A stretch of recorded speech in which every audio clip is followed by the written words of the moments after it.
Hello everyone, welcome to my YouTube channel on Agri Guidance। तो दोस्तों आज हम लोग आप लोगों के लिए क्लास 12 के एग्रीकल्चर सब्जेक्ट का पहला चैप्टर पहला अध्याय आप लोगों के लिए लेकर के आया, जिसमें हम देखेंगे कि फसल की परिभाषा क्या है, डिफिनेशन ऑफ क्रॉप्स या फसल किसे कहते हैं। ये क्वेश्चन आपको बिहार बोर्ड में कम से कम 2 मार्क्स में आ सकते हैं कि फसल का परिभाषा क्या है, फसल को परिभाषित करें। तो देखिए फसल का परिभाषा यहाँ पे क्या लिखा हुआ है कि जब बहुत सारे पौधों को एक साथ लगाया जाता है तो उसे क्या बोलते हैं, फसल बोलते हैं। जब बहुत सारे पौधों को एक साथ लगाया जाता है तो उसे क्या बोलते हैं, उसे फसल बोलते हैं। जब एक पौधा रहता है यानी कि बहुत सारे पौधों का समूह नहीं होता है, जब एक रहता है तो उसको बोलते हैं हम लोग पौधा। और वही बहुत सारे पौधे जब एक साथ होते हैं, जब एक साथ लगाए जाते हैं तो उनको हम लोग क्या बोलते हैं, फसल। या तो दूसरे तरीके से भी उसका यहाँ पे परिभाषा लिखा हुआ है कि आर्थिक महत्व वाले पौधे, यानी कि आर्थिक महत्व कहने का मतलब क्या हुआ, जो आपको जिससे आप रुपया पैसा कमा सके वही आर्थिक महत्व हुआ। जो जिसे आप खा सके वही क्या होता है कि हमारा आर्थिक महत्व का पौधा होता है या फसल होता है। तो इसमें क्या होता है कि जब हम आर्थिक महत्व वाले पौधे यानी कि जिससे हमें लाभ हो, तो उस प्रकार के पौधों को हम जब क्या करते हैं कि खेतों में लगाते हैं किसी विशेष भौगोलिक क्षेत्र में। प्रत्येक फसल के लिए अलग अलग भौगोलिक क्षेत्र निर्धारित होता है। जैसे कि धान को जिधर पानी वाला क्षेत्र है, जहाँ पानी बहुत ज्यादा अत्यधिक मात्रा में उपलब्ध है, उधर हम लोग क्या करते हैं, धान लगाते हैं। जिधर पानी बहुत कम उपलब्ध है उधर हम लोग क्या लगाते हैं, जिसकी वैसा फसल को हम लगाते हैं जो कम से कम पानी चाहने वाला हो। जैसे कि हमारा मक्का हो गया, तो जो कम पानी चाहने वाले होते हैं उसे जहां कम पानी उपलब्ध होता है उस क्षेत्र में लगाया जाता है। जैसे कि मक्का, ज्वार, ये सारे पौधे कम पानी चाहने वाले क्षेत्रों में लगाए जाते हैं। ज्यादा पानी चाहने वाले क्षेत्रों में धान हो गया, आपका गन्ना हो गया, ये सारे पौधे लगाए जाते हैं। तो विशेष भौगोलिक क्षेत्र कहने का मतलब ये हुआ। उसके बाद जैसे कि जो कुछ पौधे ऐसे होते हैं जो ठंड प्रदेश में लगाए जाते हैं, जैसे कि आपका सेब हो गया, ये ठंड चाहने वाले, जैसे नाशपाती हो गया, ये सारे ठंड प्रदेश वाले भौगोलिक क्षेत्रों में लगाए जाते हैं। तो विशेष भौगोलिक क्षेत्र कहने का मतलब यही हुआ। अर्थात आर्थिक महत्व वाले पौधों को जब किसी विशेष क्षेत्र में, किसी विशेष भौगोलिक क्षेत्र में जब लगाया जाता है तो या उगाया जाता है, उसे क्या कहते हैं हम लोग, फसल कहते हैं। तो ये तो आपका फसल की परिभाषा थी। उसके बाद देखिए, उसके बाद उदाहरण में आपका क्या है, धान है, गेहूं है, मक्का है, ज्वार है, चना है, मटर है, निबियर घास है। निबियर एक प्रकार का घास होता है जिसे हरे चारे के रूप में हम लोग गाय को या भैंस को खिलाने के रूप में उपयोग करते हैं। तो ये सारी फसलें जो है, आप देखेंगे कि धान कहीं पे क्या कोई किसान जो है धान एक धान लगाता है क्या, धान कोई नहीं लगाता है। मक्का हो, गेहूं हो गया, मक्का हो गया, इसे एक नहीं लगाया जाता, इसे बहुत सारा एक साथ लगाया जाता है, बहुत सारा झुंड में लगाया जाता है। तो इसे हम लोग क्या कहते हैं, फसल कहते हैं।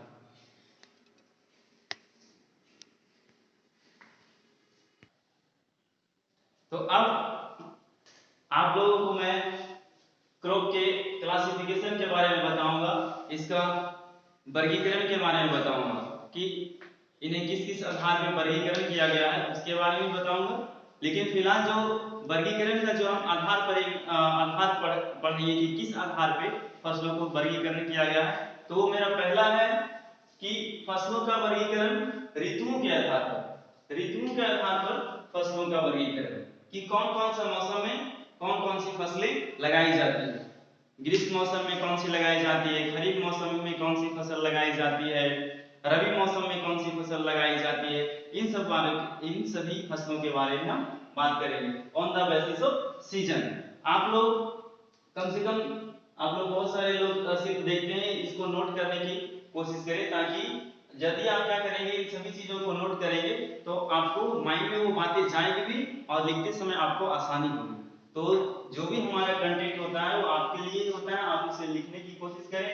सिर्फ यदि आप एक बार सुन लेंगे तो आप अभी सुनेंगे फिर वो दिमाग से निकल जाएगा और आपको लगेगा कि यहाँ पर देखिए तो हमें याद रह जाएगा, लेकिन ऐसा एक्चुअल में होता नहीं है। कुछ दिन टाइम बीतने के बाद वो चीजें भूल जाती है। तो यदि आप क्या करेंगे, जब लिख करके रखेंगे तो एक छोटे समय में भी आप उसका रिवीजन कर लेंगे और एग्जाम के समय में आपको बहुत ही हेल्पफुल होगा। तो on the basis off season, और आप इंग्लिश भी नोट करने का कोशिश करें, क्योंकि जब तक आप क्लास 12 में हैं तब तक ठीक है, लेकिन जब क्लास 12 के बाद आप जब पीएससी में आप आते हैं तो आपको यहाँ पे जो है इंग्लिश में ही पढ़ाया जाएगा और इंग्लिश में एग्जाम भी देना होगा। तो आप कोशिश करें कि इंग्लिश को भी याद कर लें और इंग्लिश को भी नोट करने की कोशिश करें। तो सबसे पहला हमारा वर्गीकरण का जो आधार है ऋतुओं के आधार पर, वो हमारा है खरीफ करोप। तो खरीफ करोप किसे कहते हैं? तो खरीफ करोप वैसे करोप को कहते हैं, वैसी फसलें को खरीफ फसल कहा जाता है जिन्हें हम मुख्य रूप से वर्षा ऋतु के समय में लगाते हैं, यानी कि जब वर्षा आरंभ होने के साथ ही हम उस फसल की बिचड़ा तैयार करते हैं, या जो भी हमारा फसल है उसको वर्षा आरंभ होने के साथ ही लगाया जाता है ताकि उसे पानी आसानी से मिल सके। तो वैसी फसलें जो वर्षा ऋतु के समय में लगाई जाती है या वर्षा ऋतु में लगाई जाती है उसे हम लोग क्या बोलते हैं? उसे खरीफ फसल बोलते हैं। जो वर्षा ऋतु में लगाई जाती है उसे कौन सा फसल कहते हैं? उसे खरीफ फसल कहते हैं। और इसमें दो तीन चीजें बहुत ही इंपॉर्टेंट है जो एग्जाम में हमेशा पूछा जाता है, बार बार पूछा जाता है। वो आपको अदर कॉम्पिटिटिव एग्जाम में भी पूछे जाएंगे और बिहार बोर्ड में तो पूछे ही जा सकते हैं। जैसे कि खरीफ फसल की बुआई का समय क्या है? तो खरीफ फसल की बुआई जो होता है वर्षा आरंभ होने के साथ होता है, अर्थात जून जुलाई में इसकी बुआई कर दी जाती है। और उसका हार्वेस्टिंग का टाइम क्या है, यानी कि हम लोग फसलों की कटाई कब करते हैं? तो खरीफ फसलों की कटाई जो है अक्टूबर से नवंबर तक में कर ली जाती है। तो इसको मेनली रूप से ध्यान देंगे। कटाई का समय खरीफ फसलों की जो कटाई होती है वो कब होती है? अक्टूबर नवंबर में की जाती है, और इसकी बुआई कब की जाती है? तो जून जुलाई में की जाती है। ये दोनों पॉइंट याद रखें। उसके बाद आपका आता है इंपॉर्टेंट पॉइंट, यानी कि जो जिससे जहां से ऑब्जेक्टिव क्वेश्चन बन सकते हैं वो आपके हैं उदाहरण। जैसे आपसे पूछ लिया जाएगा कि धान को कब लगाया जाता है, या धान किस फसल का उदाहरण है? खरीफ फसल का उदाहरण है, रबी फसल का उदाहरण है, या जायद फसल का उदाहरण है? तो ये आपसे पूछे जा सकते हैं। तो जैसे बीसी में ये जो मूंगफली है वो पूछा गया था कि ये जो है किस फसल का उदाहरण है। तो उसी प्रकार से कुछ इंपॉर्टेंट जैसे कि आप ये जूट है, कपास है, ये पॉइंट याद रखेंगे, और यदि आप सभी को याद करते हैं तो आपके लिए और भी बहुत ज्यादा यूजफुल होगा। उसके बाद हम लोग आते हैं अब दूसरे नंबर पे रबी फसल। तो परिभाषा दोनों का सेम ही है, थोड़ा सा चेंज करना है। थोड़ा सा चेंज क्या करना है कि जहां हम लोग वर्षा होने के आरंभ में लगा रहे थे, अब वहां हम क्या लगाएंगे कि जब शरद ऋतु आरंभ होगी, जब जाड़े का समय आरंभ होगा, रबी का क्रॉप जो हम उस टाइम में लगाएंगे। बस दोनों का जो स्ट्रक्चर है वो सेम है, कुछ वर्ड सिर्फ चेंज करना। तो रबी फसल किसे कहते हैं? वैसी फसलें जिसे हम शीत ऋतु में लगाते हैं। वैसी फसलें जो शीत ऋतु में लगाई जाती है उसे हम रबी फसल कहते हैं। और रबी फसल का जो बुआई का टाइम है वो टाइम क्या है आपका? टाइम बहुत ही मायने रखता है, यहाँ से क्वेश्चन बन सकते हैं ऑब्जेक्टिव टाइप से। तो यहाँ से जो है नवंबर दिसंबर में इन फसलों को लगाई जाती है, और उसके बाद इसकी कटाई जो है फरवरी मार्च तक कर ली जाती है। जैसे कि आप लोग देखते होंगे कि जब होली आ रहा होता है तो हमारे घरों में ये गेहूं की कटाई जो होती है स्टार्ट हो जाती है। तो ये जो है फरवरी मार्च तक इसकी कटाई कर दी जाती है और लगाई कब जाती है? नवंबर दिसंबर में। तो यहाँ से देखिए आप इसको आसानी से याद रख सकते हैं। कैसे? ये जून जुलाई से स्टार्ट हुआ, उसके बाद कहाँ गया? अक्टूबर नवंबर। फिर ये कहाँ से स्टार्ट हुआ? नवंबर दिसंबर से स्टार्ट हुआ, और उसके बाद ये कहाँ तक आया? फरवरी से मार्च तक लेकर के आया। अब जो है इसका अगला जो फसल आएगा वो इसी रेंज में चलेगा।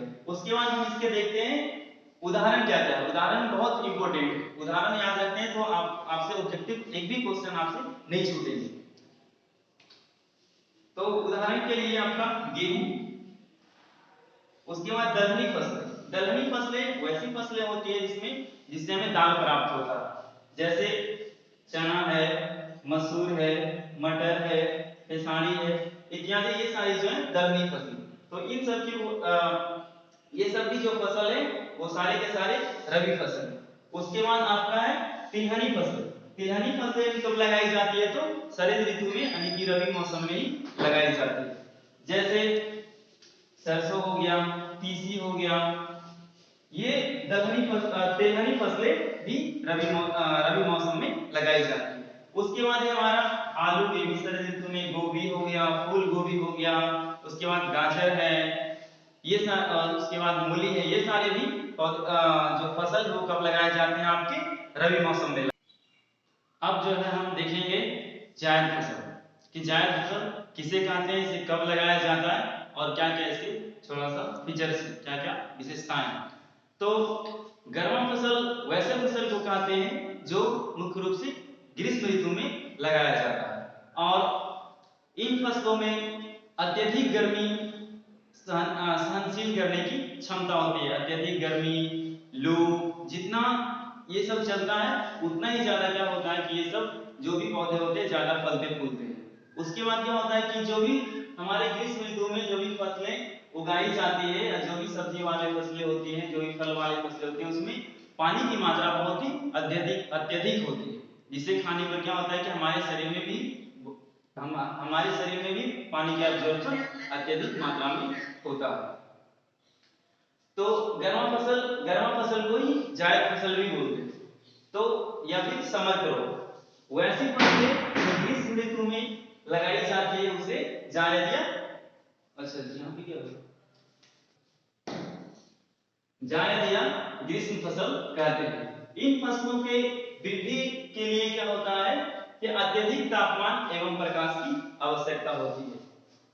इन फसलों की हमेशा से बोल रहे हैं कि बुआई का समय और हार्वेस्टिंग का समय, कटाई का समय, ये आपसे ऑब्जेक्टिव में क्वेश्चन आ सकते हैं, तो इसको ध्यान से देखेंगे और इसको नोट कर लेंगे। जैसे कि आपका इनका जो बुआई का टाइम वो कब है? फरवरी मार्च। इसकी जो बुआई कब की जाती है? जायद फसलों की बुआई फरवरी मार्च में करते हैं और एंड में जाकर मई तक इसकी जो है कटाई कर ली जाती है और एग्जाम्पल भी याद रखेंगे। जैसे कि एग्जाम्पल इसमें याद क्या रखना है कि जो भी आपके ग्रीष्म ऋतु में आपको फल प्राप्त हो रहे हैं, जो भी आपको फसलें दिखाई पड़ती है वो मुख्य रूप से ग्रीष्म फसल ही होते हैं। जैसे कि आपको ग्रीष्म ऋतु में तरबूज मिलता है, खीरा हो गया, ककड़ी हो गया, ये सारे फसलें जो हमें प्राप्त होती है, कब प्राप्त होती है? ग्रीष्म ऋतु में प्राप्त होती है। उसके बाद थोड़ा सा ये इंपॉर्टेंट बन जाता है कि आपका सूरजमुखी किस प्रकार का फसल है? तो ग्रीष्म ऋतु का फसल है। उसके बाद जो भी आप ये तरबूज तो ऐसे ही आपको याद ही रह जाएगा। तो हमने देख लिया कि ऋतुओं के आधार पर फसल के कितने वर्गों में इसे विभाजित किया गया है, कितने भागों में बांटा गया है। तो मुख्य रूप से ऋतुओं के आधार पर फसलों को 3 भागों में बांटा गया है। आपका है खरीफ, रबी, जायद। तो इन तीनों को याद रखेंगे। उसके बाद इसका उदाहरण क्या क्या होते हैं ये भी याद रखना है और इसके कब से कब तक लगाया जाता है ये भी याद रखेंगे और कोशिश कीजिए कि इन सारी चीजों को आप नोट कीजिए। तो आज के लिए इतना ही, और यदि आपको ये वीडियो अच्छा लगा हो, पसंद आया हो, तो इसे लाइक, सब्सक्राइब और शेयर जरूर करें ताकि और भी लोग लाभान्वित हो सके।